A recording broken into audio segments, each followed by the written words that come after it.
ఇది కూడా ఒక రకమైనటువంటి దుర్వార్తే. ఏంటి ఆ దుర్వార్త అనంటే, మీరు రక్షింపబడుతున్నది ఎవరి దగ్గర నుంచి అనంటే దేవుని దగ్గర నుంచే.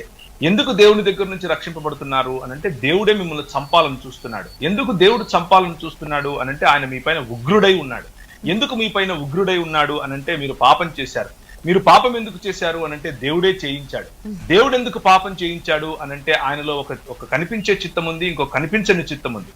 ఇలా కాంప్లికేట్ చేస్తూ to make in the guys of complicating gospel, దేవుని యొక్క సువార్తను కాంప్లికేట్ చేస్తూ ఆ దేవుని యొక్క గుణలక్షణాలను సాతాను గుణలక్షణాలతో మాదిరిగా చేసేస్తూ చివరికి ఆయనే మిమ్మల్ని రక్షిస్తాడు అని చెప్పేటటువంటి సువార్తలు కూడా మనకున్నాయి.